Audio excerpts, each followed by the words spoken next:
Nouvelle session d'information sur votre chaîne EducTV. Merci d'être avec nous à la une. Accélération du numérique dans l'éducation. Le ministère de l'Éducation nationale et le Fonds de développement du service universel unissent leurs efforts pour connecter les écoles et moderniser la gestion des données à l'échelle nationale. Nous parlerons aussi de l'autonomisation des filles par l'éducation.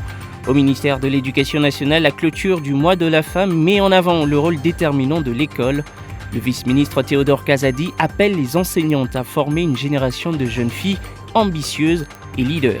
Et puis fin de l'alerte Mpox en RDC. Après 3 ans de riposte, le gouvernement annonce la fin de l'épidémie comme une urgence nationale tout en maintenant la vigilance face au risque de résurgence. Voilà pour les titres, le développement c'est dans un instant.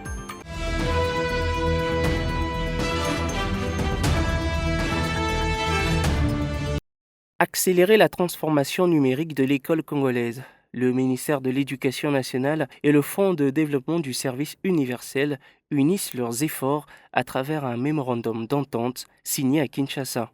Objectif, connecter l'ensemble du système éducatif de l'administration centrale aux établissements scolaires en passant par les services provinciaux et les bureaux gestionnaires. Un pas important vers un écosystème éducatif intégré capable de produire, partager et sécuriser les données scolaires en temps réel.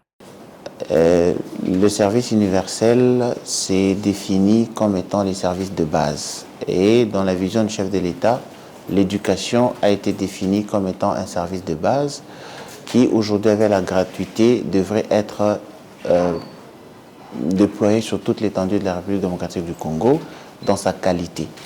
Donc c'est dans le souci d'améliorer cette qualité que nous avons signé ce partenariat pour permettre à tout élève, où qu'il soit, où qu'il se trouve, qu'il puisse accéder au contenu éducatif certifié de qualité et approuvé par le ministère de l'enseignement, de l'éducation, et la nouvelle citoyenneté. Au cœur de ce partenariat, le déploiement des infrastructures numériques, la mise en place de plateformes interconnectées et le renforcement des compétences digitales des acteurs du secteur. Une dynamique qui s'inscrit dans le plan quinquennal 2024-2029 avec une ambition claire, moderniser la gouvernance du système éducatif et améliorer la qualité du pilotage. Il était important aujourd'hui que l'on puisse définir ce cadre qui commencera premièrement par la formation des formateurs pour permettre à ce que lorsque nous allons arriver à déployer des réseaux dans les milieux ruraux, que les personnes qui sont habilitées ou qui seront destinées à les utiliser puissent avoir une connaissance minimale qui leur permettront d'avoir l'usage de ces outils. Et aussi, le pays tend à se numériser et les services de l'État qui sont numérisés aujourd'hui devront être transportés vers ces populations qui semblent être aujourd'hui délaissées. Donc c'est dans ce cadre-là que nous donnons l'opportunité d'une appropriation de l'outil aux populations dans les milieux ruraux et périurbains. Acteur clé de cette transformation, le FDSU entend réduire la fracture numérique, notamment dans les zones rurales et périurbaines. À terme, cette collaboration vise une école plus connectée, plus efficace et mieux adaptée aux défis du numérique.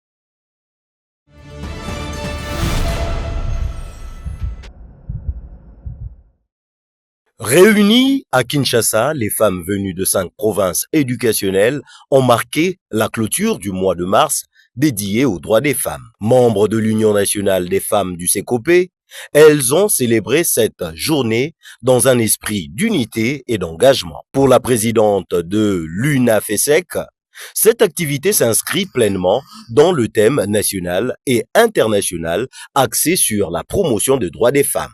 Nous avons toujours prôné pour la promotion de la femme et nous, au sein de la DINACOPE, nous disons aux femmes d'être compétentes, de mériter une promotion, d'être travailleuses. De son côté, le directeur national AI et chef de service de la DINACOPE, Vital Lumbala, a souligné l'alignement de son institution sur la vision du chef de l'État, Félix-Antoine Tshisekedi Tshilombo, en matière de valorisation et de promotion de la femme congolaise. Un engagement institutionnel qui renforce la place de la femme au sein du système éducatif. Notre service, la DINACOPE, s'est déjà inscrit dans l'approche de contribuer à la promotion des compétences professionnelles découvertes dans la vie de nos collègues et partenaires femmes. Cette logique de travail, vision de son Excellence, Madame le ministre, ministre d'État, Raissa Malou Dinanga, ministre d'État d'usage, a toujours mis un accent particulier sur la promotion de la femme enseignante œuvrant à la DINACOPE.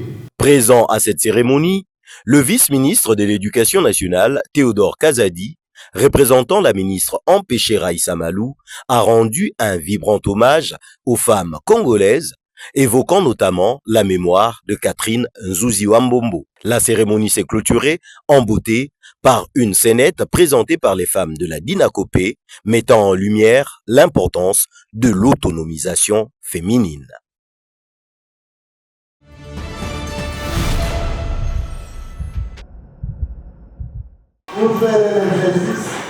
Clôturer le mois de la femme, mais surtout prolonger les messages. Au lycée technique et professionnel des Matongé, élèves, enseignants et autorités scolaires se mobilisent autour des droits des femmes et des filles. Une rencontre axée sur l'autonomisation, mais aussi sur un enjeu clé, faire de l'école un espace d'égalité et de respect.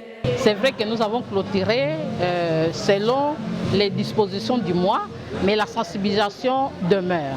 Nous allons continuer à sensibiliser des bouches à oreille pour que nos droits se fassent entendre auprès de décideurs et aussi pour réveiller les autres femmes qui continuent à croupir dans la misère. Au cœur des échanges, le rôle de l'enseignante dans la formation des mentalités, transmettre les valeurs d'égalité dès la salle de classe pour préparer une génération plus consciente et responsable.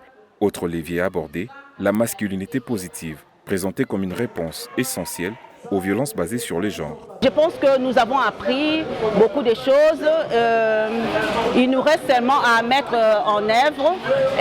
On a quand même encouragé les femmes à se prendre en charge. C'est vrai qu'il y a la masculinité positive, mais ils n'ont pas seulement besoin d'un homme pour les pousser à faire des choses. Elles doivent prendre conscience qu'elles doivent elles-mêmes se distinguer, être compétentes, développer leurs compétences, apprendre pour se transformer et transformer le milieu dans lequel elles vivent. Impliquer les garçons, déconstruire les stéréotypes et promouvoir des comportements responsables, un travail éducatif des fonds qui commence dès l'école.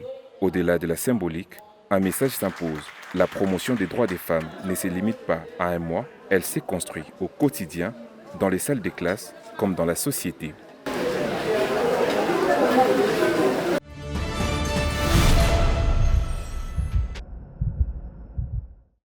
Dans un élan de générosité et de proximité avec sa base, la députée nationale Kwet Mutinga, élue de la Tchangou, a marqué la clôture du mois de la femme par une action sociale d'envergure. À l'hôpital Biela, situé au quartier Kimbunda, dans la commune de Kimbonseke, vers la route Mokali, elle a pris en charge plusieurs factures médicales, permettant ainsi la libération de nombreux malades retenus depuis plus de 4 mois, faute de paiement. Un geste salué par les bénéficiaires, visiblement émus. Du côté des parents et de leurs familles, les témoignages de reconnaissance n'ont pas tardé. Plusieurs malades libérés ont exprimé leur profonde gratitude envers la députée nationale, soulignant un acte d'amour, de fraternité et de solidarité qui restera gravé dans leur mémoire. Cette intervention a redonné espoir à des personnes longtemps plongées dans l'angoisse et l'incertitude.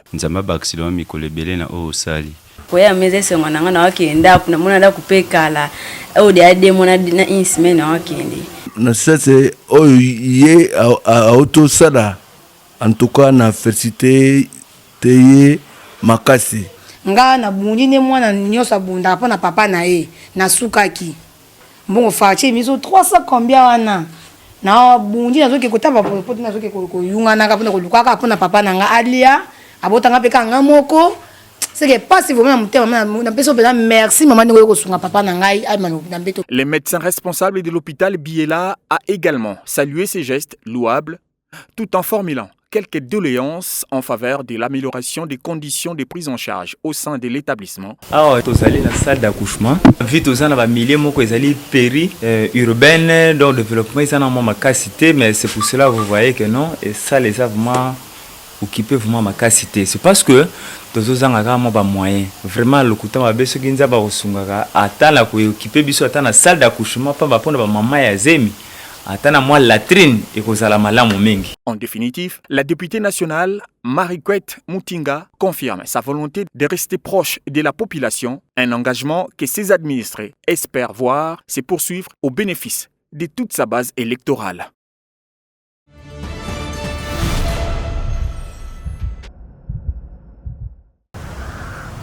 Anticiper les crises pour éviter leurs effets dans le quotidien des Congolais. Face aux tensions sur les marchés pétroliers mondiaux, le gouvernement congolais prend les devants. Autour de la première ministre Judith Suminwa, les ministres de l'économie et des hydrocarbures ont évalué la situation de l'approvisionnement en carburant. Car au-delà des chiffres, c'est toute la vie nationale qui est concernée.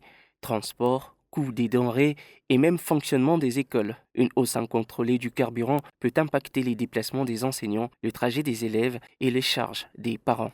De cette priorité, garantir la disponibilité du carburant sur toute l'étendue du territoire. Madame la ministre d'État a, il y a quelques semaines, rassuré l'opinion au sujet de la disponibilité de produits pétroliers dans le pays, mais nous devons, en tant que gouvernement, prendre toutes les dispositions nécessaires pour que non seulement le pays continue à recevoir les produits pétroliers dont nous avons besoin, mais également que nous puissions prendre toutes les mesures nécessaires de manière à ce que la disponibilité de ce produit pétrolier soit pérenne. Le gouvernement n'exclut pas des ajustements de prix, mais promet un encadrement strict pour éviter toute répercussion brutale sur le panier de la ménagère. Et cela passe bien sûr par l'ajustement probable de prix des produits pétroliers pour que nous ne soyons pas en déphasage par rapport à ce qui se passe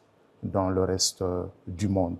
Le gouvernement prend toutes les mesures nécessaires de manière à ce que, même si ajustement de prix des produits pétroliers il y a, que cela ne se fasse pas au détriment de la stabilité générale sur les différents marchés dans le pays. Une approche préventive qui vise à protéger le pouvoir d'achat, mais aussi la stabilité du système éducatif fortement dépendant des coûts de transport et de fonctionnement. Dans un contexte international incertain, l'enjeu est clair, préserver l'équilibre économique pour maintenir le rythme de la vie sociale, y compris à l'école.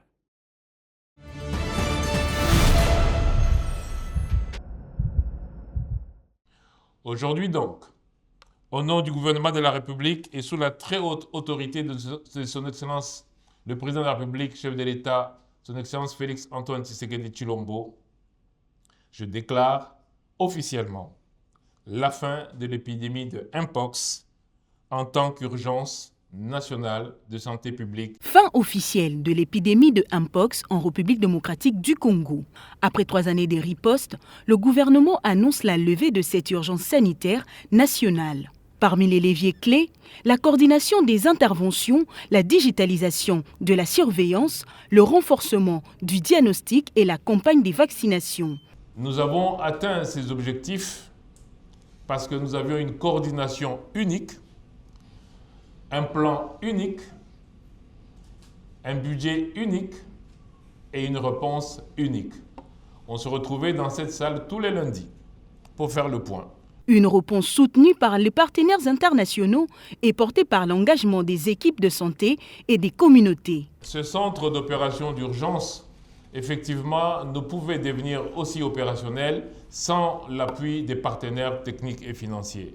Je voudrais donc aussi que vous applaudissiez tous les partenaires techniques et financiers qui nous ont aidés. C'est avec eux que nous avons organisé et lutté contre ces épidémies. Et donc je voudrais apporter un soutien et rendre hommage à nos équipes qui sont intervenues sur terrain. Malgré cette avancée, les autorités appellent à la vigilance face au risque des résurgences. Cap désormais sur la résilience du système sanitaire pour mieux prévenir les prochaines crises.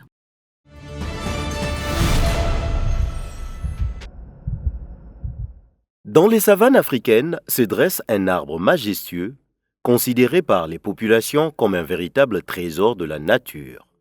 Le baobab, scientifiquement appelé Adansonia digitata, surnommé l'arbre de vie, il impressionne par son apparence unique. Son tronc massif et ses branches dressées vers le ciel lui confèrent une silhouette emblématique reconnaissable entre toutes. Mais au-delà de son allure spectaculaire, c'est surtout sa richesse qui fait du baobab un arbre exceptionnel. Dans de nombreuses communautés, rien ne s'y perd. Les feuilles sont utilisées pour préparer des sauces nutritives au cœur de l'alimentation quotidienne. Son fruit, connu sous le nom de pain de singe, renferme une pulpe blanche au goût légèrement acidulé. Consommée en boisson ou en poudre, elle est particulièrement riche en vitamine C et en fibres. Au village, les anciens racontent que le baobab est un arbre généreux. Il nourrit, soigne et résiste aux longues périodes de sécheresse. Même dans les conditions les plus difficiles, il reste debout, symbole de force, de résilience et de survie. Aujourd'hui encore, le baobab occupe une place centrale dans l'alimentation traditionnelle et suscite un intérêt croissant à l'échelle mondiale pour ses qualités nutritionnelles. Le baobab n'est pas seulement un arbre, c'est un patrimoine naturel africain, porteur de vie, de savoir et des traditions.